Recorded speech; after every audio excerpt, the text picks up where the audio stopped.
Welcome to Grip Block Foundation's weekly disc golf podcast. I'm Trevor, joined with my co-host Konner today. Hey. And Silas is also here in studio. Hey. We haven't had to do this in a long time. I think we've only done it once. Hunter's on vacation, so This is going to be a dangerous episode. Yeah, we're running the show today, and we got a lot of cool things to talk about. We're going to recap the Portland Open. Got some interesting storylines to talk about. We're going to update the power rankings, which we did have Hunter's input sent to us, so it's not just like my rogue power rankings this week. But first, we're going to get a quick word from our friends over at Manscaped. Gentlemen, Father's Day is just around the corner, and our friends at Manscaped are here to ensure all the father figures out there are looking good this June. Manscaped Performance Package 4.0, which includes their signature Lawnmower 4.0, is the perfect bundle to tackle any and all of that old man hair from head to toe. That right here is no dad joke. Treat him and yourself and join the 4 million men worldwide who trust Manscaped with this exclusive offer. Get 20% plus free shipping with code GRIPLOCKED at manscaped.com. Trust me, his dad bod will thank you. Manscaped is designed with fathers in mind, and the Performance Package 4.0 is here just in time for your pop special day. Inside this package, he'll find their Lawnmower 4.0 trimmer, weed whacker, ear and nose hair trimmer, crop preserver ball deodorant, crop reviver toner, performance boxer briefs, and a travel bag to hold all those goodies. First off, let me start by saying the Lawnmower 4.0 will be the official MVP of Father's Day. Their 4th generation trimmer features a cutting-edge ceramic blade to reduce grooming accidents thanks to their advanced skin-safe technology. Their Lawnmower 4.0 is waterproof and also has a 400K LED spotlight he needs for a more precise shave. Does your dad use the same trimmer for his body and face? Let's throw that out the window and give him the upgrade he deserves. But wait, there's more. Manscaped just launched their brand new Boxers 2.0 that are, dare I say, the best boxers ever. They are pretty incredible. We all know dads love their comfort. With summer just around the corner, the Boxers 2.0 are here to save every father from the uncomfortable heat. These new boxers are packed with the revolutionary features, including the jewel pouch designed to cradle his boys in their own special place. This right here is a game changer, whether he's mowing the lawn, taking out the trash, or golfing in the sun. Typical dad stuff. These moisture-wicking boxers breathe without breaking a sweat. Dads, buy this for yourself. Sons, buy this for you and your dad. Ladies, buy this for your man. And just remember, you can get 20% off plus free shipping with code GRIPLOCKED at manscaped.com. That's 20% off and free shipping with code GRIPLOCKED at manscaped.com. Your balls will thank you. Side note, I actually did get my dad the Performance Package 4.0 for Father's Day, and I found out yesterday that Father's Day hasn't happened yet. Yeah. I thought that I was giving him a late... I think I replaced Mother's Day with Father's Day, and I just figured that I missed it. And so I got it for him as a late Father's Day present, and then found out yesterday I actually got it for him as an early Father's Day present. But either way, there you go. He said he likes it. All right, so Portland Open. We had Portland Open going on this past weekend, 4-day tournament with a cut after the third round. Really chopped the field up. It ended up being a pretty exciting event. I think both the courses ended up doing well. Early predictions were that the first course, Blue Lake, I believe, it was going to be like super scoreable. There were a lot of people saying it was going to be kind of birdie or die golf. Didn't play that way. It seemed that it was certainly like players were able to score out there, but nobody was, running away with the course by any means. I think there was enough OB to keep it competitive out there. And then let's go and call Brody out. Brody said that that was the easy course. How did he do? Yeah, well, I believe he was tied for 30th. He went even 6 under. So like the first day he stunk. The second day he played like what he would at least hope to do. Yeah, he birdied almost every hole. Birdie ended up making the cut at the end of the day. So okay, and he there you go. I think he finished in like 32nd, but he made the cut. Like he did okay out there, especially because he set himself back. I just feel like since we talked so much about him saying that it was easy, we had to have. Well, it's funny because people were going back on the debate night comment section and really giving it to him because like when you predict a course is going to be easy to score and you don't score, like that's tough. Yeah. But yeah, both courses. So then they went over to Glendevere, I believe is how it's pronounced, which is just a great name. And it was the redesigned version of the golf course that they played last year. It was like the other side of the property. From what I saw of that course, I got to watch a good bit of it.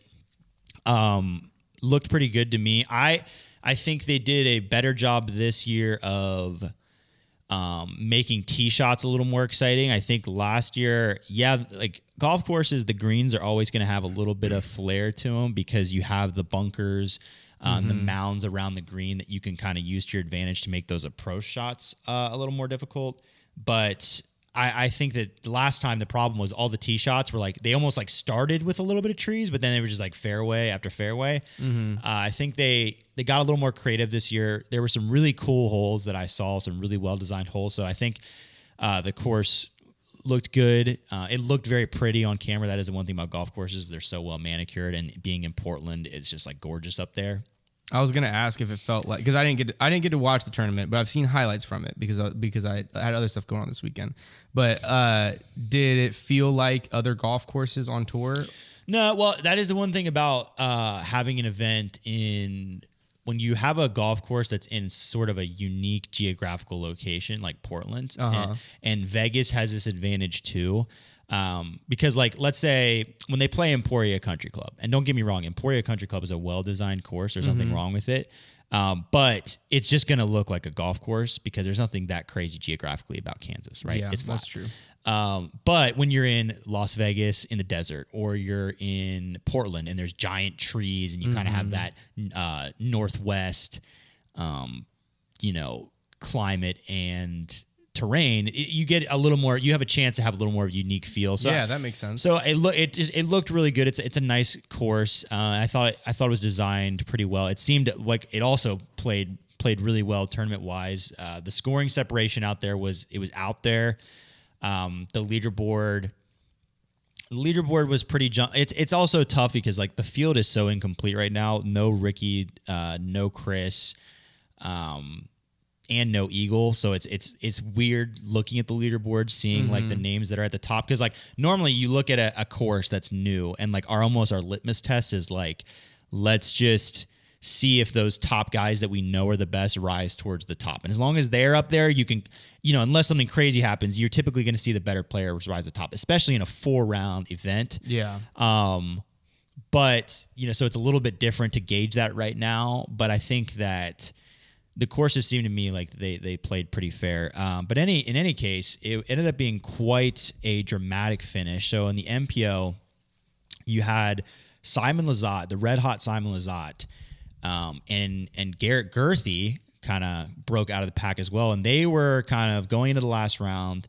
They were the two that were going to be the ones that everybody kind of had to track down. I believe Simon may have had a couple strokes on Double G going into the last round, but like Isaac Robinson on that lead card was a few back. Paul was like 5 back, and everybody was, of course, as soon as Paul gets into that key spot that he's always in, like 5 strokes back the lead on the lead card, people just start assuming he's going to come back and win. But really what happened was Simon and Double G kind of pulled away, and it just kind of became a 2-man race pretty quick. The lead kind of went back and forth, but they were staying pretty tight. Double G makes a really nice putt on 16. They both par 17, and then we go into hole 18 all tied up. So the scene is set. Hole 18. Now I'm gonna get into the broadcast after. Like we kind of like to give our little thoughts on the broadcast later, but they did mess up on hole 18. But we'll get into that later. Not even what I just showed you. There was another thing. I can't wait. But so hole 18, par 5, if you saw it, you kind of know what we're dealing with, but it's like you're throwing your drive straight over some water, and then it dog legs like straight right. There's some Mandos involved, some OB left and right, and a tree line. Double G and Simon both throw their drives inbounds. Double G has a chance potentially to go for it if he wanted. He's probably like 440 out. That's well within his range, but it's still risky. Simon, on the other hand, is 540 out. He's like, they measured it with like the Bushnell, whatever distance. They have it at 544. Rangefinder. Well, right. I forget what they call it on it's like their broadcast. Segment. Yeah. But it's like 544 is the number they flash below. And you're like, I know this is Simon, but like Simon is pretty safe these days. He's going to play for birdie, because even playing for birdie, like that should be plenty. Like going for eagle for Double G would be pretty crazy. He picks up a PD2 and tries to go for it. And like, I couldn't believe it. I got excited because I was like, I just love seeing stuff like this. Yeah. And he throws it, he overturns it, and he goes out of bounds, probably about 100 feet shy of the basket. And at this point, problem number one with the broadcast, they just literally go, and that's it right there. Like Ian Anderson sounded like it was his son that had just thrown that shot. Like he was distraught. he was like, oh my, like why would he do that? Like I just don't understand. Like blah blah. And it's like, all right, like okay. But then And they're like, well, it's over. Like he just handed it to Double G. Like it's over now. Double G just needs to play it for birdie, and that's it. Like it was so over in their minds. And I'm like, Double G still has to throw 2 good shots, like solid forehand shots, and his forehand is his weakness of his game, and then make a putt for birdie. Like, what are we talking about? Sure enough, Double G, all he's got to do is throw an overstable forehand over the OB and let it fade back in, and he shoves it out of bounds, like pulls it way over left, takes it way too far, and it never gets back, and he goes out of bounds. And now it's advantage Simon, because now Double G is even further away trying to get up and down for par than Simon is.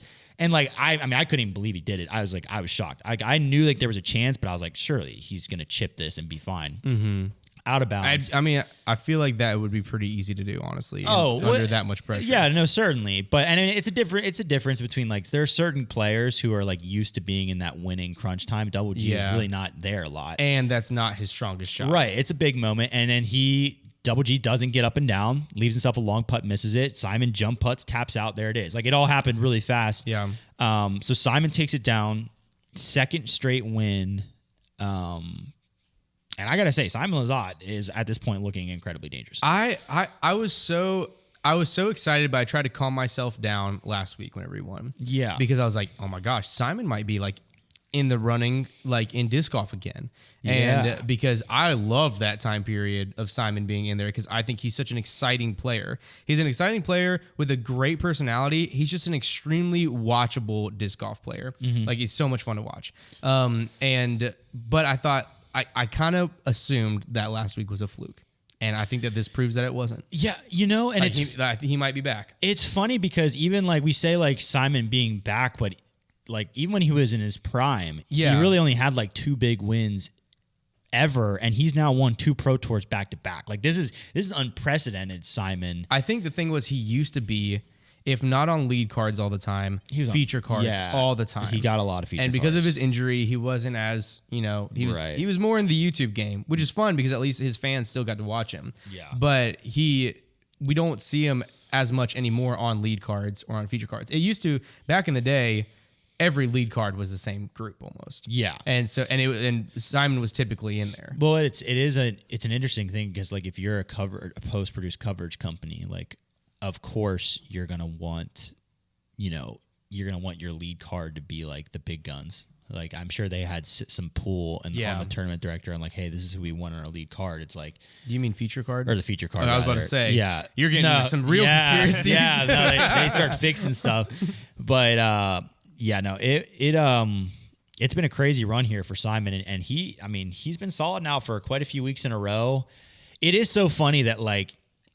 I think that he somehow he got away with a serious mistake that like should be his wake up call, and he still got away with it, which is like his whole thing that has gotten him to this new success is playing safe golf, and he slipped into it for a second and like got out of it and like threw an old Simon shot and got punished for it, and then he got away with it. Yeah. So hopefully he gets it now. Yeah. Do you think that in the future he's gonna like as he gets more towards the top and everything? Do you think he's gonna start bringing back old Simon? And it's so funny because he preaches over and over again that, well, I mean, he doesn't preach it, but like he states that like he, like before especially, he was not like super concerned with winning. Mm-hmm. But when he gets in contention, like you rarely see players show as much like stress and emotion. But that's why everybody loves him, is the emotion. It's kind of like Philo. People love the emotion he shows. He gets so intense, and like, I mean, he threw his drive on 18 that ended up inbounds and fine, but like he was not happy with it, and he's like on his knees on the tee pad. Like literally, like he gets so worked up, and but like that's so fun to watch. No, it is. I'm just saying it's crazy. Like it can be so night and day with him, like whether he's in contention or not. But yeah, Simon. We just all know how it is whenever you might be preparing for a tournament and practicing a course. Be like, all right, on this shot, I gotta just lay up and throw a hyzer into the fairway. Yeah. And then you get there and you're like, okay, I'm gonna go for it. Like I'm just gonna throw further than I've ever thrown. Yeah. It's such an interesting one because like me of all people, there has been many shots on tour this year that have been like very similar situations to this. Other scenarios would be the Las Vegas playoff where Drew Gibson laid up and then ended up winning because Gannon and Burr threw out of bounds. Or Natalie Ryan, what was it, last week, tried to throw over the water on like one of the last holes, maybe 17, and Paige laid up, and like there are some shots, and I'm always going to be the proponent of the aggressive play, like the go out, not the, well, let me just do what I need to do, like the I'm going to go out and win type shot. I think as a fan, that's what you want to see. Maybe not on hole 15 or 16, but 17 and 18. Yeah. It's like it's so much more exciting. Right. Well, like there's a time where like you can be like you're throwing first, you have a chance to be the aggressor. You can put all the pressure on. So like I'm a fan of that, but when Simon stepped back like he was going to throw that, I mean I was excited. It wasn't super necessary. No, I was excited because I was like, well, this is gonna be amazing if this works. But like even I was like, that's crazy. And like I am always the guy to be like, yeah, just go for it. What the heck?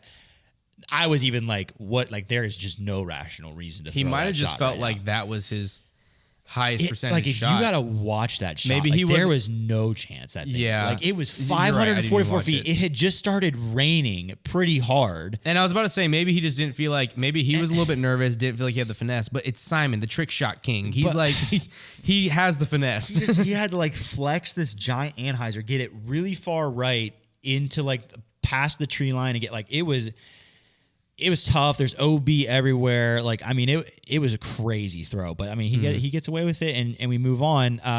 I hope he finds a good balance between exciting Simon and because his personality and because, well, reserved Simon is still like an aggressive disc golfer. Yeah. I mean, he still throws far. Obviously he's won 2 tournaments with it. So like he's still really good, but I mean, it'd still be great to see some Simon lines.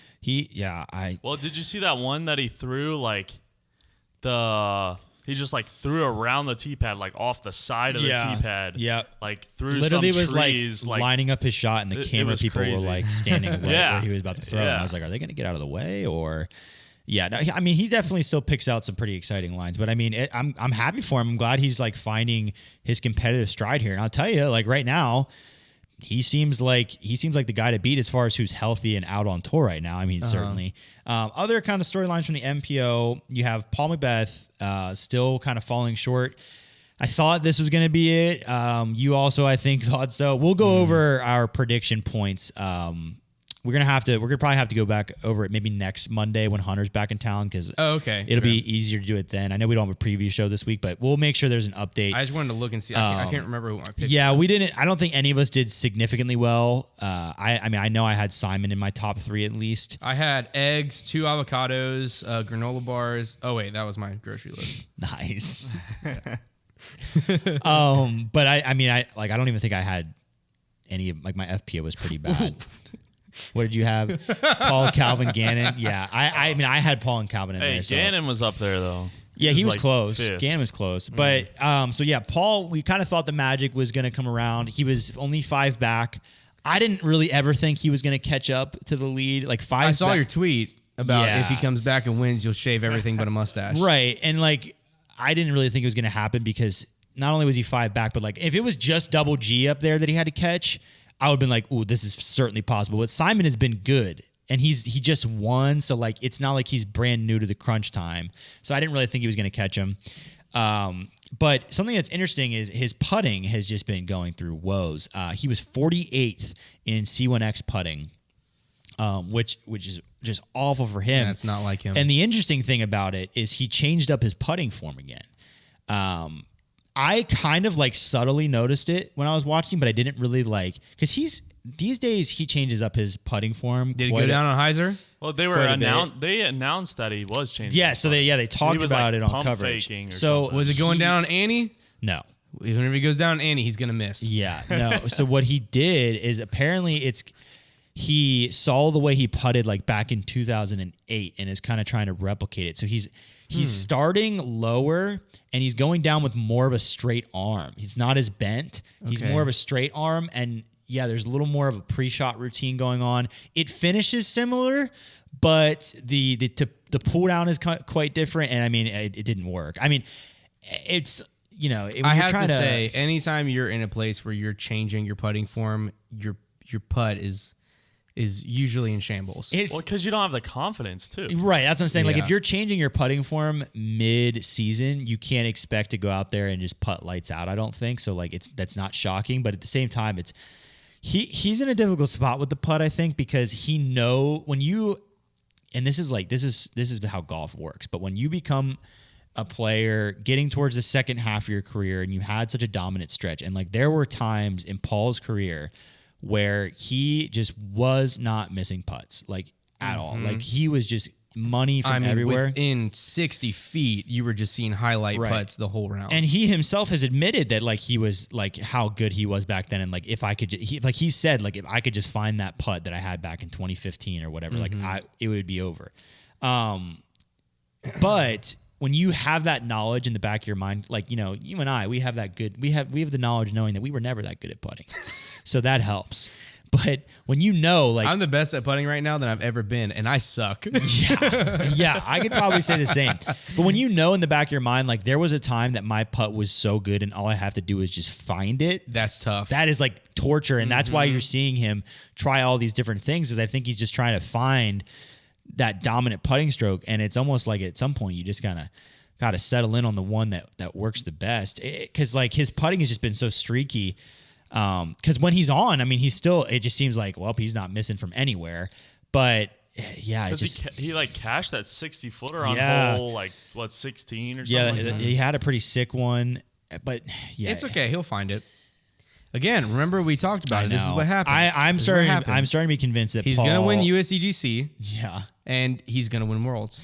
That's what I'm saying is like Paul. That's the only tournament he's he's going to win this year. USDGC and Worlds. He's still so tough to beat at a major that it's like he might still win. There's still 3 majors left, and there's every possibility he could take 2 of the 3. And then like, what are we talking about? So it's very difficult with him. It's just like he's the only guy.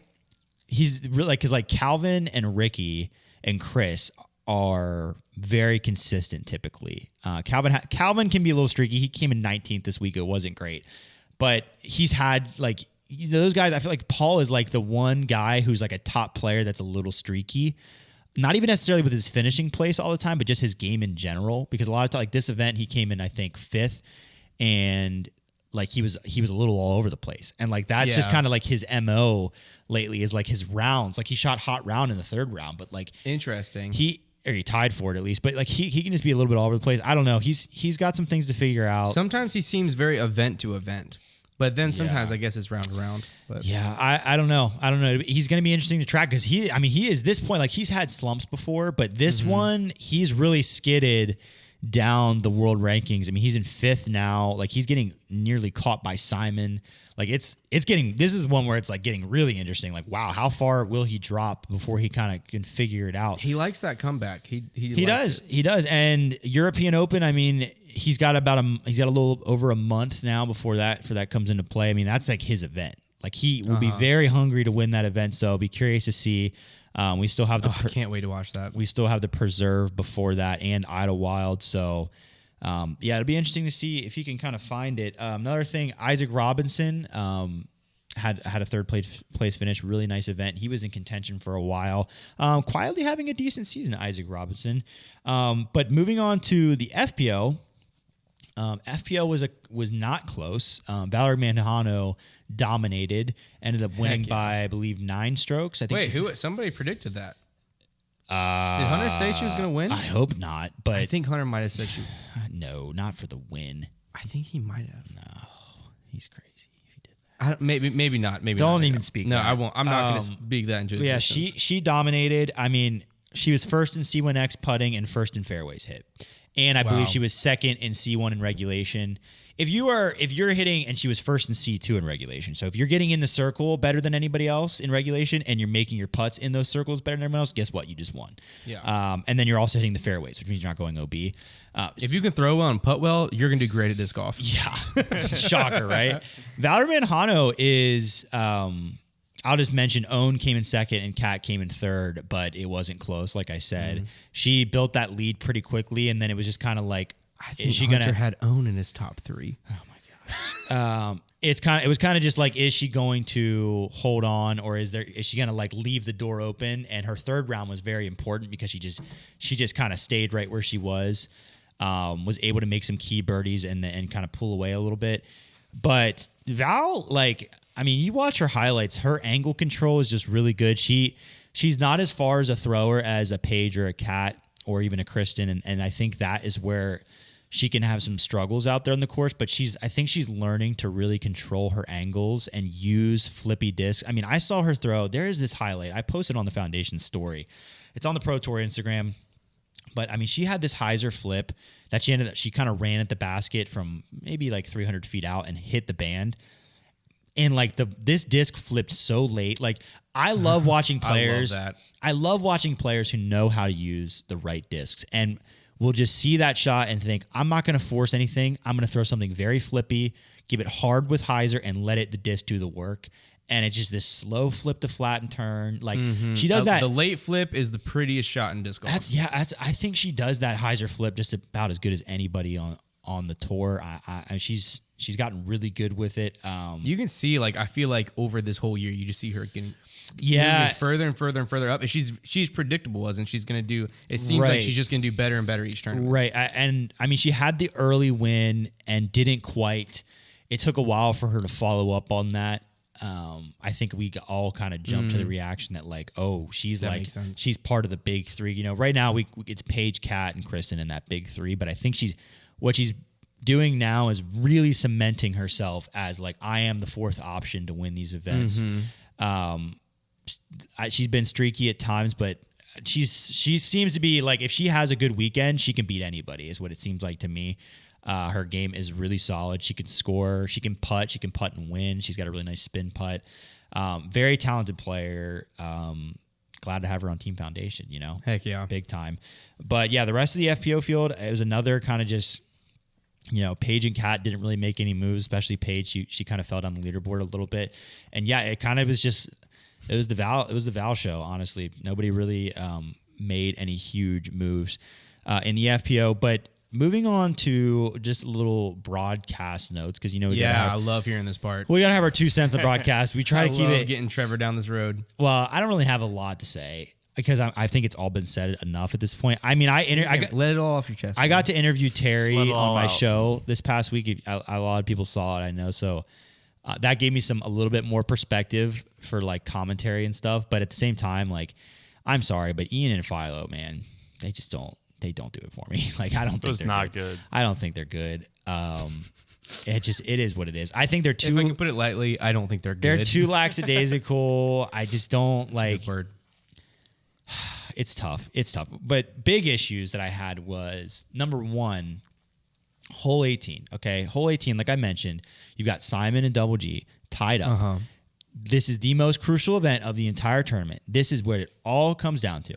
And so if you're the broadcast team and this hole 18 is the most important hole of the entire event, it's before they tee off, they're waiting on the tee for the next group. What are you doing as a broadcast team? What would you do? Building tension. And what would you do to do that? Probably talking about the tough parts of that hole coming up. Thank you, Konner. Look at Konner here. Konner so nervous. No, but see, Konner just said the first thing that came to his mind. He's never worked a day in his life for broadcasting. Nope. And yet he understands that what you want to do is showcase the hole that is about to be played, right? Like you want to say, okay, here comes the flyover of the hole. Here's where we want the players where we're going to want to try and land. Here's the strategies. And what are they doing instead?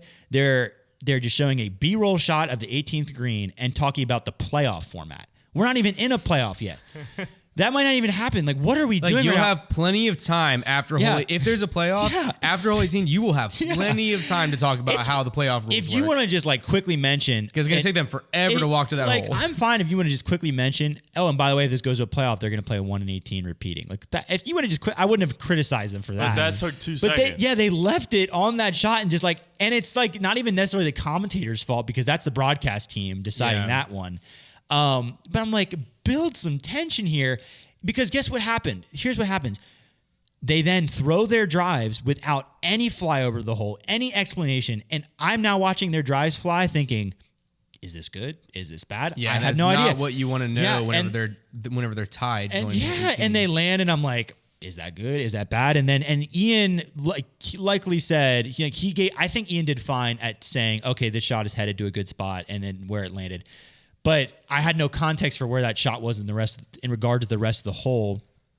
And then it's like they heard me and I started texting some of the guys and was like, what the heck just happened there? And literally as I start texting about it, after they've thrown their drives, in comes the flyover. It's like they forgot about it. Yeah. And I'm like, that's just one thing the Pro Tour has just struggled to do is there has been so many dramatic hole 18s and playoffs, and they're just failing to build tension. And like, it's like the tee shot just happens and you're like, you just wouldn't even know that was the most important shot of this entire event. Yeah. So that really rubbed me the wrong way. Well, and like a separate thing, you saying that like basically after Simon threw OB, they acted like the tournament was over. As someone who is like watching the tournament, you don't want to hear that you might as well stop watching before the last putt. Yeah, is like, out. oh, it happened to all your viewership that just left. Oh, it's because Ian said, well, that's it. Wait, Simon won? Yeah, like I stopped watching whenever Ian told me to stop. Right, yeah. The broadcasters, Basically. well, that's what they're so anxious to just turn over the tournament, like when there's still shots to be thrown. Because that rubbed me the wrong way, like I mentioned. And then, and I don't mind the drama of it. Just like, oh, that does make things a lot closer. Right, It puts like, more pressure on this throw. Well, yeah, you could say like Double G. you could even say it's all but over. Like, Yeah. I don't even, but like just Yeah. saying like Double G's gonna take it home. Like what? Like no. There is water. There's still. Do you and guys- there's rollaways into the water potential still happening. Let me ask you another question because Or- Philo dropped a metaphor. Maybe this would be. I don't know. He used like what's a euphemism? Does anybody know? Why does that word sound right? I think that's like a metaphor, but like in, Okay. like in In a any spicy case, way. he said he described having to have a forehand like on the tour, like a 300-foot forehand, like that girthy messed up as he said, yeah, man, that's just cheese on bread, man. That's the cheese on the bread. I heard that. What does that mean? Does that mean anything to you guys? No. I mean, I love it. I like it. Just like I'm guessing. He said over, Wait, like I swear he said it Hey, 5 that's times. cheese Wait, on after bread, man. what? After like they're getting to the green and he's basically talking about how girthy messed up that forehand shot. Wait, so cheese on bread was a bad thing? No, he's saying I think he meant like it's bread and butter is what you would say. Like that's a bread and butter shot you need to have. Like it's one you've just got to have, right? Like that's what he meant It's to just say. cheese on And he bread. said that's just the cheese on the bread. And when he gets onto something, he repeats it like 5 times and he just kept saying over and over again, yeah, man, that is just the cheese on the bread. I like at that point I'm like, well, what kind of cheese and what kind of bread? So this was before he threw the shot or after? After, because he was just saying like how man, you just needed to have that That's shot just as a cheese disc on the golfer. bread. That's just the- a mandatory. yeah, you need the cheese that's on the bread. cheese on the bread. I just want to know, like, I don't know, but people I on love it. somebody on Twitter would just like. I think it'd be an analogy. yes, that's probably it. Somebody on Twitter just commented it because like I heard it and was just like, huh? But then somebody on Twitter was like, what the heck was Philo talking about? It's cheese on bread. I was like, okay, so it is a thing. But like, if you just ignore it and you just hear it, you're like, yeah, you're right, man. That's just cheese on bread. And then you think about it, like, what does that mean? Can you like Urban Dictionary that or like try to find if there is a slang? I don't for think the we're gonna cheese on like the what it bread? says on Urban Dictionary. Well, only read it if it's appropriate, or just find like I'm gonna look the up cheese on The the bread. only phrase. time you put cheese on bread is like grilled cheese. I like grilled cheese, Grilled cheese is great. but like is the cheese on like? That's why it's called bread and butter. Bread and cheese are not staples. What that leads me to is I think we should have a segment really quick, and I just invented this off the top of my head, but I think we all need to come up with our own analogy for like a shot that like what would be your The first thing that comes up, I looked up the phrase, that's cheese on bread. yeah. And it said no results. So then it changed the phrase for me, and it says, meaning, wow, it's an exclamation of amazement uttered with great enthusiasm and emphasis. I don't think that's it. No, that's not what it meant. That's not Well, it. then, okay, what would be your analogy? That's and you can cheese make on up bread. anything you want for like the same. We'll use it for the same situation. I know it. I got Okay. it. All right, that's cheese on bread. It's simple. That should have been simple. It should have been a simple shot. That's cheese on bread. No, you got to make up a new one. I gotta make up a new one. No, I'm saying like, Yeah, like you your gotta- version you of gotta cheese on create a bread. combo. Oh, okay. So like that's the gas in the I don't car, really know what man.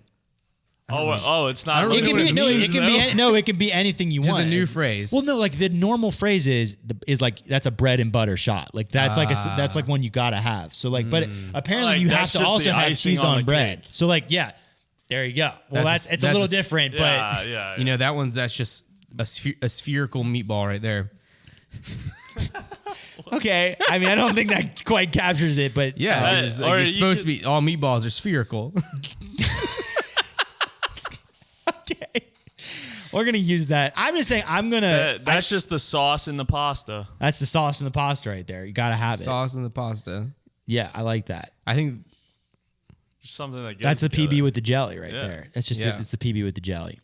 I don't know why. That's just so a ham with the complicated. cheese. I don't know why to add the word. I think spherical in that mine. I'm just saying I think we all need to start saying the cheese on the bread. What was it? I heard a phrase the other day that I said I was going to start saying. Never mind. Okay. It was. I can't remember where I heard it from, but it's probably an old man saying it, and I loved it. So the last thing I want to talk about the broadcast, and downright the most shocking. Silas brought this to my attention this morning because I don't. Oh my god! I don't typically stick around for the post round interviews. I guess I need to because they've just been so interesting this year. And Silas is like, "What the heck was that post round interview?" He's talking about Brian Earhart like getting called trash basically on camera. So we all watched it. I have seldom cringed that much in my life. It was tough. So Brian Earhart walks so up to bad. Simon. Of course, the instant he's just won, which is mistake number one. This is the dumbest thing that the Pro Tour does. Like, you don't give the athlete a second to gather their faults. Like, what does every weird interview look like this year? I'll tell you what it's looked like. A player who is like literally has adrenaline flowing through their body, has no clue what they want to say, and is just freaking out. Why is that? Because they just walked off the 18th green. Yeah. Or not even. They were just ambushed on the 18th Yeah. green. Like, they just tapped out the And there's winning like putt. there's two negatives of that. One, you're going to get a bad interview because Yeah. they're not prepared for it. Yeah. Two, you're going to make the player nervous before they take their last putt because they're going to have to think about, I got to think about what they're going to say Well- when they shove a mic in my face. Well, right also, after this. also as an interviewer, it's a tougher environment too. You don't even Yeah. get a chance to really gather yourself. True. That's what I was going to say, which like I It'd don't. be a lot easier as an interviewer to have a controlled environment. Yeah. Because Brian Earhart looked like the most nervous person. My gosh, I mean, bro. he looks so- like he was let me- shaking. He looks up so there. nervous. You gotta And I go. didn't- yeah. You got to go watch this interview. You can watch all of the broadcast now on the Disc Golf Network if you have a subscription. You're gonna want to get one just for this. But he walks up to Simon. Simon's like freaking out, and he goes, what did he say? He goes, Simon, like just like, hey Simon. Like first of all, like the camera's There's a getting lot to of him. pauses, and you can just tell that like he's like freaking out about like what am I going to say? Yeah, he goes, Simon. Which He's is like, understandable. It's a human thing because he didn't have time to think about it. yeah, he's like, what's going on out there? Or like, what happened out there? Like, or something He's like, that. that's two wins in a row. Yeah, what's going on? What's out there? going on? Yeah, what's going on? Like the most like open-ended question of all time. And then Simon Simon's is like freaking out. I don't know. The putt was on. I don't know. Yeah, like He's and there's so much heavy breathing and awkward answers and pauses happening. Brian Earhart's just got this weird smile plastered on his face the whole time. Looked like Because a robot. he's freaking out about what he's going to say next. Yeah, and then what was the second question? The second one. What do you think about this crowd? Oh yeah, what do you think about this crowd out? What do you think about this Portland? gallery? Like, And it's Simon's just like, the questions. they're good. I love them. Yeah, the And then, questions. I love Portland. The And questions everybody were super cheers. weird, and then he finally asked the question you should have asked first, which was like, "What were you thinking? Like, what was going through your mind?" I don't even think he phrased it really well, but like, what was going through It your was, mind it was a good question. when it you was- went for it on 18? That What question was going through your mind there? yeah, like that was probably what you should have opened up with. 'cause However, that was the only good question, and you didn't get an answer and then because Simon didn't know how to answer. yeah, because Simon was still freaking out. So Yeah. like, and then this is what it's already a really bad, awkward interview. Oh, no. And then Simon, literally, as he's walking away, still pretty much in the mic says the words "terrible interview." Like that. But not. He's like, oh, he's terrible kind of interview. laughing, terrible. Like, but yeah, there's no really way to like if because you're you Brian can tell he's like Earhart- shaking up the whole time. He's like freaking out. Yeah. He's just not together. if you're Brian Earhart, and this is what happened. You think, what the heck? Did he just say the interview was terrible? And so literally the mic is still hot. He turns around and goes, "What, you said it was terrible?" And Simon like has you to can come see him back kind to of him. pointing to like He was himself. like, no, Yeah. that was me. And Simon's like, no, I meant like me as an interviewee or whatever. And like then Brian Earhart like walks was away so awkwardly. uncomfortable. This is all on a live broadcast. It's all happening live. All you have to do to solve this problem is let them present the trophy, give them their flowers, go up to the studio for a little bit. And then once the players calm down, collected their thoughts, and you could even brief them on what you're going to ask them in the interview if you wanted to. And the interviewer has time to gather their thoughts, separate spot. Because that was the other thing. The gallery was right behind them during the interview. So like they're cheering. They're having to wait for applause to die down. Like take them aside, have the interview in a much more quiet setting. They can like be settled down. I mean, it's just a no-brainer to me. I just like it's honestly, it's bamboozling me that the Pro Tour is still doing this. Like when it seems to be not working. I understand wanting to capture raw emotions, but it's not like Simon Lizotte's going to be over it 10 minutes later, right? Like, and you're capturing their raw emotions when they hoist the trophy. I don't mind you walking up and saying, "Here's the Portland Open champion, hand him the trophy, letting them hold it up." that's fine. But like, give him like It was because he just didn't know how to talk with like a real trophy in his hands. yeah, that was probably it.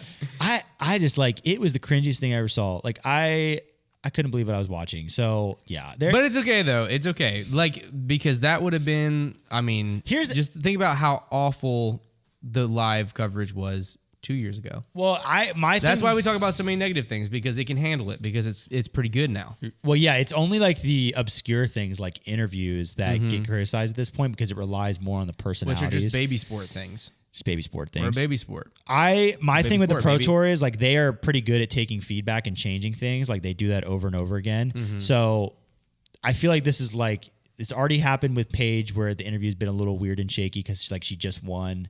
It's happened with Simon now. Like I think you've seen it now. So now let's implement it next time. Let's change it. If it keeps happening, I'm gonna be like, what the heck is going on? Like if I have to see one more interview that looks like that, I'm gonna be like, it's just like that's the last thing you see in the broadcast, right? Like that leaves such a bad taste in your mouth for the sport of disc golf. Yeah, it Like, felt really small. yeah, it's gross. Anyways, with that being said, we're gonna take a quick break from the action and hop into Trevor's trivia. I don't feel comfortable calling it the fan favorite segment when it's me. Can you intro it? And now we're gonna hop into the fan favorite segment. Is segment the word to be used? Yeah. Fan favorite segment. Trevor's trivia. Hunter just said What do it you got so for us today, fast. Trevor? Oh, wow. You say it better than Hunter. No, I'm just kidding. don't even. Don't fire me. Hunter. The way that Hunter says whenever he starts the podcast. Hello, everybody. Welcome into Grip Lock. It's so fast. It's like so fast, but like it's so impressive. I can't. He's like freaking Eminem. No lie, I have to, whenever I've done this, which is twice now, like been the host for the podcast, I have to literally look up exactly what he says at the beginning because it happens so fast that I need to double check myself. Like I know it, but at the same time, I'm like, do I know it so well from editing it. Hello, everybody. Welcome to. Yeah, you got the pacing down and perfect, I would say.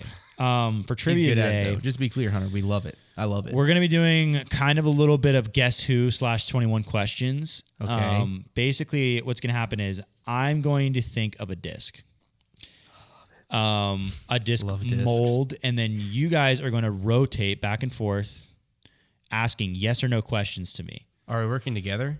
No, that's the key. Oh, so you can either guess or ask solve a question. But if you solve wrong, you lose. Ooh. It has to be a yes or no question. I can only answer with yes or no's. Okay. Yeah, you're going to go back and forth. So like if you ask a question and you're like, oh, if he gets one more question, he might get it, then you might have to guess. You got to plan it out. This is a great game. I just invented these games, so we'll see if they work out. Trevor's trivia is goated.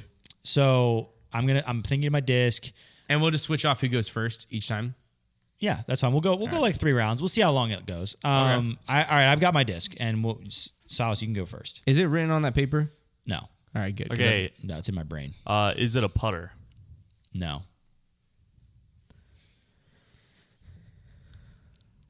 Is this a popular disc? We're asking me subjective questions. Yeah, That's a risky game. Well, it's not necessarily subjective. I would say. Does it have a big following? I'm just saying because I can't answer more than yes or no. Does it have a big following? I would say no. Okay. It's me.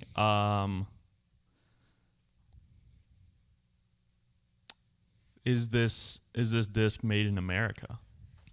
That's a good question. Great question. Yes. Okay. Is this disc a pig? You just guessed. I just went for it. I just had a feeling. No. Dang it. Well, I said it wasn't a putter. Oh, dang it. What the heck? Are you even playing the game? Don't talk to me, man. The first question was, I didn't even realize that until you said it just then. You literally said, is this a putter? I just had a Konner. feeling in my soul. It's a pig. I think you changed your answer, but let's keep going. No, I'm it's just over. kidding. You lose. It was a strike. No, wait. Oh, wait. You lose once you guess? I said if you solve and you get it wrong, you lose. Oh, I'm sorry. I missed Or that else it part. would just go a guessing game back and forth. If Yeah. the strike was the disc, but Silas wins round 1. I just went for it. Hold your tongue next time. I'm sorry. All right, I got my next disc. If I had known, Okay, which Konner goes it's not first. my Just fault. ask the question. I mean, it is my fault. It is your fault. You It is guessed my a fault. That's what I putter. meant to say. And also, okay, so now I know. I still love you. Once you guess, it's over. You're doing a good job. I'm going. So just another disc. Yes. Maybe. No, it is. Is this disc a mid-range? No.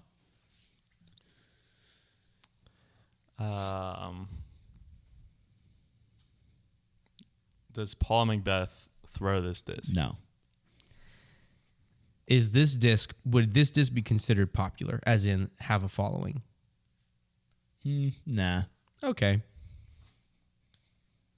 Is it a... Is this disc made in America? I'm going to ask it again. No. There we go. Okay. All right. So it's trilogy. That's not true. May not be. Is it Castoplast? No. Okay. Oh.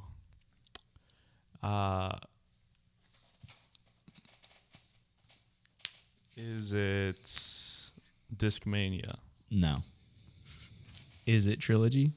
Yes. Okay.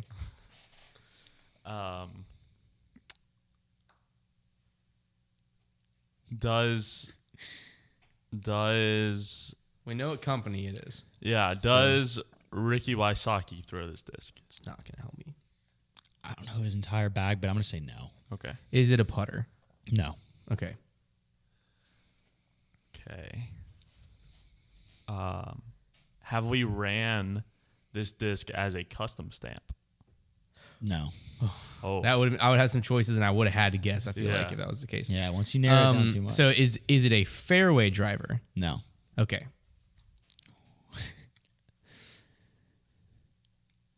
have you thrown this disc? Yes. Throwing a lot of discs. I don't know. Does why. Hunter hate this disc because of its inconsistency? Well, that was a very specific question. It is a No. very specific question. No. Okay. That I one. mean, that's if you would have answered, if I would but have I answered didn't know yes, he Si- would have got it. No, I didn't know Silas knows that though, because we only talk about that when we're filming videos. Typically. Okay.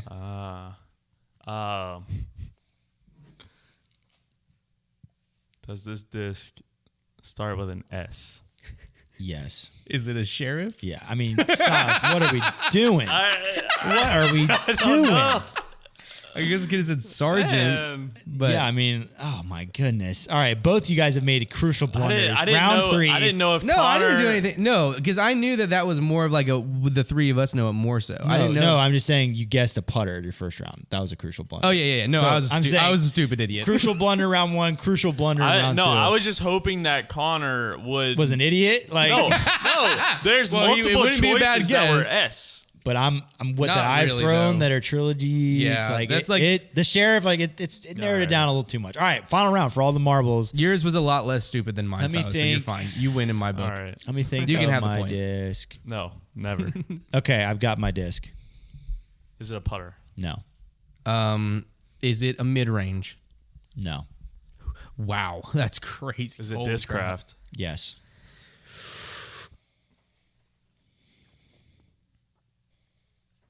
Is it a fairway driver?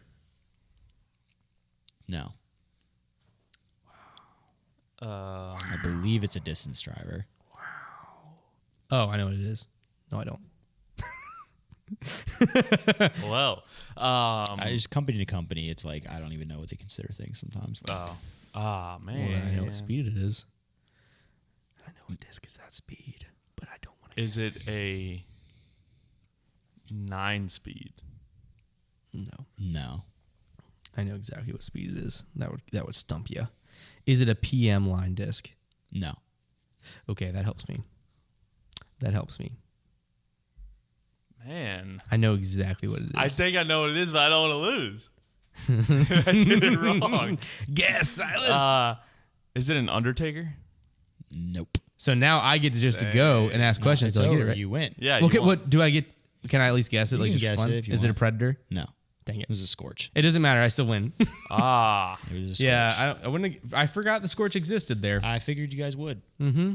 Well, No pros throw it.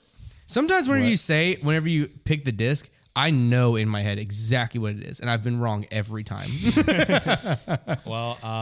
Konner wins. That was fun. Yeah, well, you guys stink at it, but No, that was a good game, man. We did fine. Come on, man. There was a winner each round. What more could you ask for from a game? you're right. There was a winner, and the game rules didn't break itself, which I feel like is No, sometimes you're the right. problem, We were so. not smart enough to find any loopholes in your game. That's Hunter thing. That's a Hunter thing. Yeah. Hunter's really smart, way smarter than me. So we do have a few storylines in disc golf outside of the Portland Open that went on. One thing that was has been a hot topic in disc golf, and certainly on this podcast, is disc golf trophies. We've talked about how the MVP, or not the MVP Open, it was the somebody help me, lines. Oh my gosh. The last trophy that You stumped me too. that Simon just won. Silas, help me. OTB OTB Open. The OTB Open. I can't get that stamp out of my mind. I was like, not I can't get that Portland. die out of my mind. It was a disc, and it was pretty weak. And like we've always talked about trophies and how they're not good enough, and it's not that expensive to make a good trophy. Full disclosure, cool disc. Well, the Preserve is trying to take some initiative and up the standards a little bit with kind of an interesting approach. It's not really exactly what I pictured, but they went for it, and they made, Kayla Visca posted it on Instagram, but they basically made custom rings. They're made out of gold, and they have a diamond in them, and they have like the Airborne Disc Golf logo in them.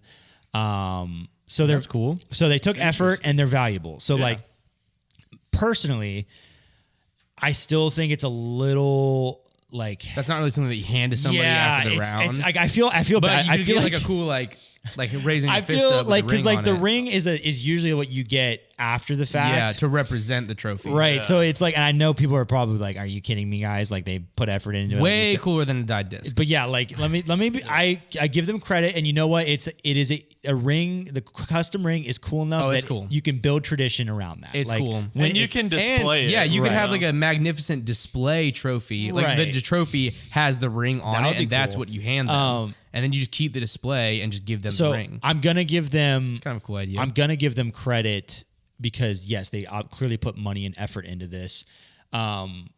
So and Yeah, like, it's cool. And like I like it. I think what they should do, if you know what, if that's the direction they're going to go, I think they should do a new ring each year, and like that should be their thing. Like I think that's part of the key is just like because like the Masters, guess what? They give out a green suit jacket, and it's awesome because it's such the presentation of it is such a big deal. yeah, like So- the tradition is what makes that right. cool. So I think they at least they're trying. I still want to see like just a massive, like really cool trophy that they can hand to people. But this is cool, and I'm glad that somebody put in some effort.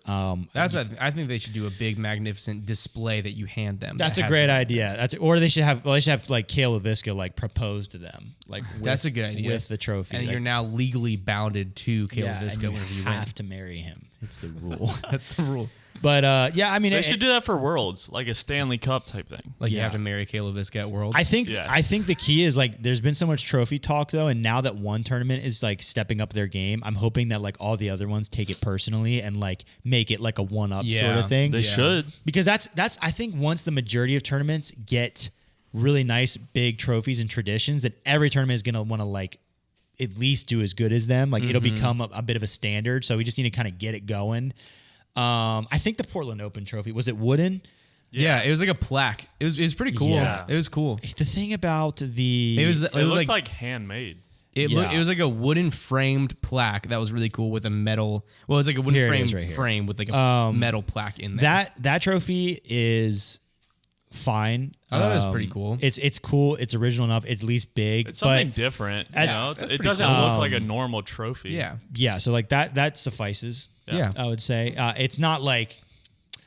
I think the big thing that is like the history though. So like that trophy's not really, and maybe there's more to it that I don't know. Maybe it's cut from some tree or something. Yeah, I was gonna say I bet it maybe is one cut of from the a tree. trees like from what? the Well, you'd like actual- some special tree, Yeah, no, like I whatever. get it. Like I want to know. I want like some story behind the trophy to make, because like it doesn't have to be like, it could just be some wooden engraved thing, but like every year we use Yeah. this specific wood for the trophy, and like that's what makes it a big deal. Like I just think it's an easy way to add prestige. We've talked about That this, is you cool. know, blah blah blah blah blah. Other storyline, and this is the last one I've got, but this is a pretty big deal. I think this is slipping under the radar.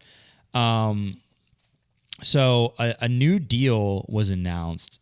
Something you may not have known is glad that we're talking about this. Latitude 64 is actually owned by a parent company called Mountain Village. Did not know that. Did you know that, Silas? I didn't know that. Did not either. know that until we read this. It was founded in 2005 in Sweden by 4 former disc golf professionals, enthusiasts, and disc golf was definitely like their big focus. But they created the brand Latitude 64. So when I say parent company, it seems to me like Latitude 64 is just a brand that exists under Mountain Village, but I don't really know that Mountain Village does much more. I'm not Probably sure. just like own it, right? Yeah. I'm not sure if there's a lot there, but what's important is that there was a buy-in to this Mountain Village company. Two other Vendus Capital and Equip Capital, two leading private equity funds with strong expertise in consumer goods, have joined forces and invested in Mountain Village. So basically, they just got two new investors with some new capital, and like the whole idea, I guess, is like they're creating this new brand called House of Discs, is what they're calling it, which is supposed to be like a powerhouse to help develop the entirety of the disc golf industry.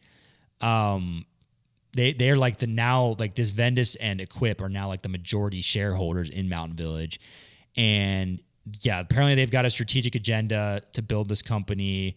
They're talking about doing, branding, marketing, production, R&D, distribution, course building, like the whole nine. Yeah. Really. Didn't they talk about also like producing for other disc golf companies, like eventually buying more companies? I think they mentioned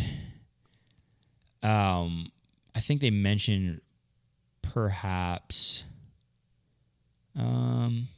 it doesn't really mention directly anything like that. But that's what it feels like to me. Well, the trend has seemingly become, I think you're right, distribution is becoming a big focus of the company, because like even before this was announced, obviously with Latitude, the whole Discmania thing is still, so what we suspect, what Hunter and I initially thought we heard about this is, that is why, that's why Discmania is able to say that Latitude doesn't make their discs, is because it's this Mountain Village company, and that's maybe their loophole. So that may be the case. But it's no secret that they're involved with Trilogy. Castaplast has been bought out. I was about to ask if that was public knowledge. Yeah. So here's what I have to say before you get into any of that. I'm just gonna say a quick thing. Mm-hmm. The idea of a big company, basically this big house of disc company. Yeah. I think whenever I really think about it, it's cool. Disc golf is getting bigger, more investors in disc golf. Very cool. Yeah. But that scares me a lot, because one of the cool things about disc golf is there is a good bit, not as much as there should be yet, but there is a good bit in diversity in plastic. You can very much find the plastic you like and don't like. But I'm so scared of just everything being Trilogy plastic in a few years. And because we're already like, again, if whatever this parent company is or whatever, like whether Discmania is Trilogy, whatever it is, I like Old Star plastic. I like runs of ESP plastic. Like I don't want all Trilogy feeling discs. No, I agree. Even though they do an incredible job. Yeah. But I don't like Castaplast. Some of the best plastic I've ever touched in my life. I am so scared that they're going to ruin that. And so I'm like really curious to see like if I'm just being like a scaredy boy of it. So I'm going to read the comments later, because I really want to hear like, are you guys scared of that? Like a big company coming in and buying out companies and having more of one line of plastic to make it maybe more consistent? Or do you like that there's a lot of diversity in plastics? Yeah. If you're listening on Apple Podcasts or Spotify or wherever you're listening to the podcast, jump over to YouTube really quick, just to use the comment section. And because I want to read the comments and see where the opinions are for the most part on that topic, because I'm very curious to know what the disc golf audience thinks of that. Yeah. It's no secret that Latitude, I think, from the get-go has had one of the most efficient manufacturing processes. They use robots. I was going to say they're one of the most consistent too. Right. Very effective. For that, yeah, exactly. It turns out robots are good at making discs.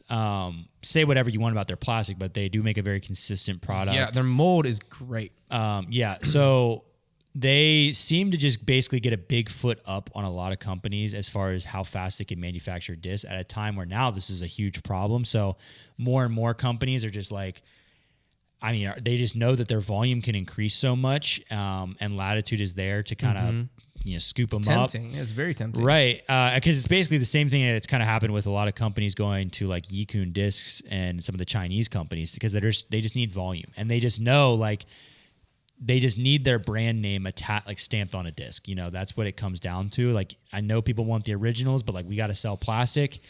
Like Discmania had the biggest struggle with that, when they were kind of being held out by Innova and not really being able to make originals, is like they just needed outlets. So they do the Evolution line with Trilogy, and they do the Active line with Yikun Discs, and like that's literally saved them from going bankrupt.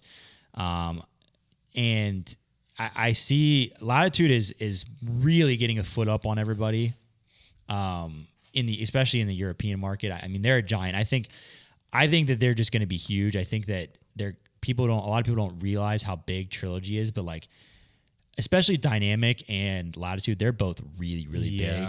We don't realize how big they are. Yeah, because not a ton of people throw it around here. It is very geographical, like how you feel about the disc golf industry, because like in our area, we have a lot of new players, so it's so Discraft heavy. And don't get me wrong, Discraft has become huge. Like Discraft is very big, but there are some areas you see a lot more of the Trilogy discs, and you forget that in Europe, getting discs from Discraft Innova to them is not the easiest thing. So like that, they're going to go to people who have regional manufacturing and can ship from around there. So like that's why Trilogy is so big. And yeah, I mean, the sky is the limit for them. I mean, the European market is huge. They just treat the sport differently than we do in the U.S. It's a lot more professional over there. They seem to always just treat niche sports that way over there. Yeah. But also we got a huge Trilogy shipment in, and it might be some of the best feeling Trilogy I've ever felt. Yeah, it's good stuff. I mean, right now you're right. We have like the Royal line, that plastic, whatever that new plastic is, feels good. Yeah, that stuff is really nice. The Grand. Because right now you have Innova, Discraft, MVP, and Trilogy are like the big companies making discs, and then there's people underneath them. Some companies like Discraft, they really only have DGA underneath them that I'm aware of. Yeah. And then Gateway might have the most. Yeah, Gateway's got a few. And then you've got... They'll make discs for anybody. Yeah, I'm going to say they'll make discs for Konner Kennedy discs. We know they have what, ABC discs, and there was like two others. Zombie, Black Zombie discs. Black Zombie. There's one more, I think. I forget. But Innova... Storm discs. Innova makes Millennium discs, but then like you've got MVP, I believe we suspect is making Mint discs, and I think... That's and factual. Is that confirmed? Factual? That's confirmed. And then, Trilogy, though, like now they've just bought in Castaplast. I know they've got a hand in what's going on with Discmania. I mean, there's too much fishy things going on around Discmania. They're making good plastic. There's nothing wrong with it, because that's the thing is, like you mentioned, like Latitude makes good plastic. But it is, as a consumer, you want to have options. And at the end of the day, you've thrown enough different molds. The molds don't really excite you as much as new feeling plastic is. I'm hoping that... Or old feeling. Right. I'm hoping that I think there's an age coming in disc golf soon. Like once things can catch up to the demand, I think we're going to see a lot more innovation in the plastic materials. Because we talked about it before, how it really hasn't come along. But I got to talk to UC kind of about it on my show at one point. He mentioned that like there is new material being experimented with. Like there is stuff going on where like they're actively working on that. Because like plastic blends have not really evolved and developed past early 2000s really, for a lot of companies at least that started back then. Like we haven't seen anything that's like, oh, that is so much better. So it's going to be interesting to see how that all changes. But yeah, Latitude is really, I'm interested to see like what things start happening with this House of Discs idea, like what their plans are going to be, if they're going to like really just try and stay. Because like what's going to happen when they, are they going to at some point try and like really breach into the American market? Are we going to see, Latitude open up manufacturing in the US to expand to there? Like the market share of disc golf is a curious thing, because we've always talked about what company is going to get into disc golf and really take over that has a ton of money. Is it going to be an outdoors brand like a Patagonia or North Face? Is it going to be an Under Armour or a Nike? Well, what if it's just a company like... What if it's Rubbermaid? Right. But what I'm saying, what if it's like a company that's already in disc golf that just gets investors? Yeah, that's true. I mean... That just gets... That's very true. These new companies, they have equity to invest. Your Nike line, your Discraft Nike line. They become majority shareholders, and then like they can kind of control things. So it is very interesting. We're in a very like fluid part of disc golf right now, where things are, so many companies are just like trying to get product out there, and it's just kind of like it's just a lot of shuffling around, and there's so many new discs and so many new discs, but so much of the same plastics. Yeah. Like a new company comes in with this, and you're like, oh, they must have their disc made by so and so, and like you kind of learn to feel for it and like what certain plastics look like. Yeah. So, but I agree. I want to see. Like, that's what I'm looking for more than anything right now is just new plastics. If you've got new plastics, that's exciting to me. I want to ask, where are we at time-wise, Silas? Are we, like, way over? 105. No. Okay, all right. Then I'm going to ask this question. First of all, company we were sleeping on that makes this for other people, MVP. Because I said MVP. Oh, you did? Oh, that's right. Because Mint is made, like... Yeah, no, they have a great product. All that stuff feels so good. I would say... Who's it, Mint, and what else? Well, they have... I mean, Axiom is part of MVP. And Streamline is Streamline. also part of MVP. Yeah. Who makes the Jet? Is that Mint? Streamline. Oh, I didn't even realize that. But anyway, all that stuff feels good. But so this is an interesting place that we're in. I've been playing disc golf for about 5 or 6 years. Trevor's been playing for a good bit of years longer. How long have you been playing? I think almost 10. Yeah, so Trevor's been playing longer. Silas has been playing shorter. He's like a year and a half, right? Mm-hmm. And so I want to ask both you guys questions. I want your honest answers. Okay. Not like you're going to lie, but like don't be swayed by what I'm about to say. Okay.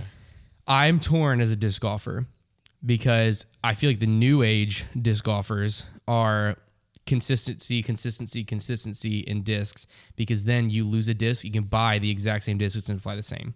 That's like kind of what made me want to switch to throwing Discraft over Innova in the first place, was that at the time Discraft was a lot more consistent, felt like. And if you threw a buzz, you loved it, you lost it, you buy a new buzz, it's going to fly the same. And because right now it feels like the idea of having 4 of each mold in your bag is kind of dead. Maybe not for pros, but for AMs and rec players, like for the most part, everybody just has like a different disc for each slot for your understable, straight, and overstable. While I still, which I do that as well, but I really like the idea of having 6 Casey rocks in my bag. Yeah. But so where I am torn is the consistency is so good, and I think that is the future of the sport, is having as consistent as possible. But then what I also love is the search and the hunt for the best run of the disc, for finding the best rocks, the best that you find there's the good ESP plastic, and then there's kind of the zippery ESP plastic. Like you can find like the good of each one. And then even like I'm intrigued by Gateway, and I would just say Gateway's the most inconsistent company that disc golf has ever known. Yeah. Because you'll have diamond plastic that looks like this, and you have diamond plastic that literally looks like a different material. And so you can't, it's hard to order that online and know. But also, it's because the person is hand mixing the plastic. Yeah. So it depends on the person that's running the machine that day. You might have super unique plastic, but it's really fun to find the really good wizards. You know what I mean? Or the and so same thing with. So I want to know, as an older disc golfer, been playing for a lot longer, where do you stand on the consistency versus the hunt? And then I want to know the same thing from you, Silas. Okay. I think as a consumer, as much as it's fun to do what you're saying, you have to root for consistency. I think that the problem with discs right now is like what we get excited. Like I'm trying to compare it to like the golf market, because like in golf, obviously there is perfect consistency. Yeah. There's no such thing as like, oh, wow, this driver hits and it's this different run or whatever. But I think it's because right now we're almost looking for something to get excited about, right? Because new molds that come out, they're kind of excited, but this flies just like that. And then there's no new plastics really coming out. So I think as a disc golfer, we just latch on to whatever we can get excited about, which right now is just like finding different feeling runs of things that we already know. Whereas in golf, what they get excited about is new science behind the newest thing that comes out. Yeah. And I think that we just need to wait for a new era of disc golf where there's more science involved in the development of discs. Like I want to be pitched on aerodynamics, and we can't harvest the data yet. We've talked about this. Like we need to be able to see like this disc gets this much more RPMs versus the competitor's model. Like that's the kind of stuff I want to see. This disc is 10 times more durable than the competitor's model. Like that's the kind of thing I think we'll latch on in the future of disc golf, is like innovation rather than we're kind of left with the scraps right now. Yeah. Like I think that's what it is. Like that is the only thing that gets you excited, because like we can walk into a new disc store and we've seen it all. Yeah, so I'm not looking at those shelves. I'm walking straight to that bin of used so discs. On our strive for what's new, we have to actually look at just the random kind of weird stuff to find something that's new to us. Yeah. So yeah, I that think makes sense. that's the actual root of the problem is the new stuff that comes out. Silas's chair almost breaks in half. Yeah, it does that sometimes, by the way. So the new stuff that comes out just doesn't really do anything for us. That's what that's what I So you think the hunt could be satisfied by the hunt for like actually wanting new plastic science because and there's stuff. there's like something new behind it. Okay, cool.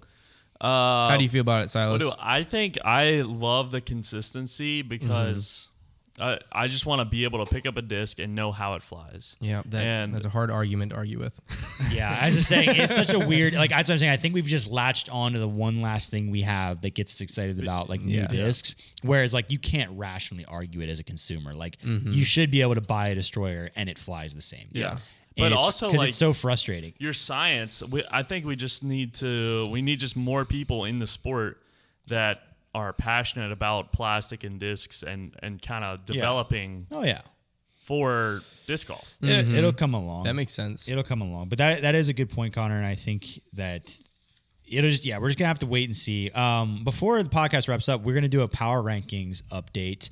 That's right. I forgot about that. I know. Yeah, a lot of people you've probably been waiting for. I say best for last. But the reason it's not going to be a super long segment because Hunter's not here. You're going to want to watch till the end. We're going to do power rankings. Yeah. I'll just clip that and put it at the beginning. Yeah.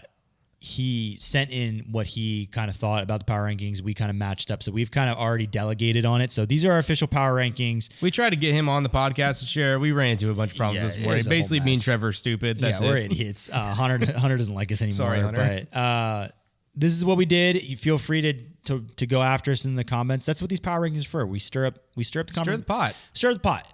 Remember, the way we do these is we're taking in quite a bit of recency bias. We're factoring in, recent more than the beginning of the season. I'm just going to go through them. So at number 10, we have Drew Gibson. He slipped a little bit. James Conrad comes in at number 9, slipped a little bit as well. Joel Freeman coming in at 8. He had a good finish. I think he bumps up a spot. Paul Macbeth comes in next. And power rankings even make my stomach turn a little bit. Yeah. Paul Macbeth at 7th. He's just not really doing anything to certainly help his case. So he's not really going anywhere. Matty O It's okay, man. He's going to win USDGC and Worlds this year. Then we have Matty O. Yeah. Coming in next. And he, sorry, I just had to read through it real quick.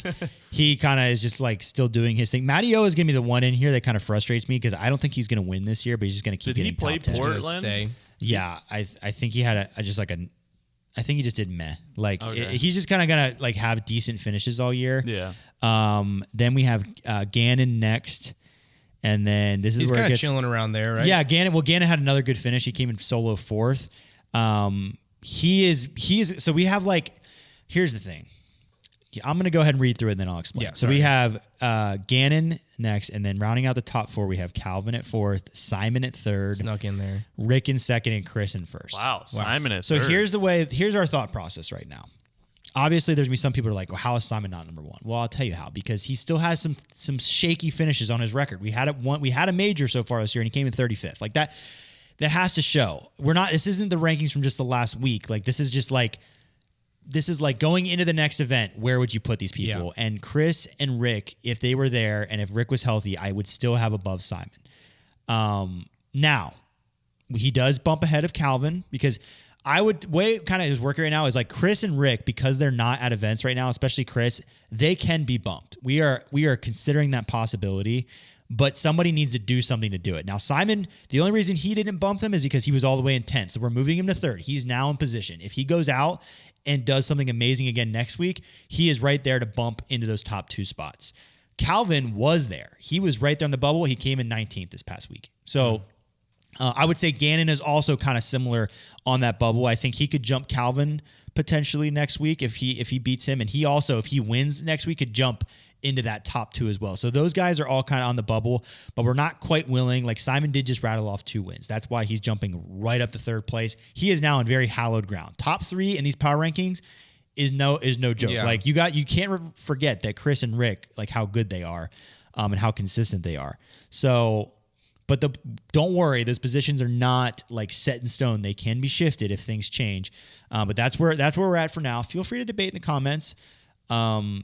that's what these are about. We like to see the input, but that's where we're at. FPO, we're going to stay exactly the same with FPO.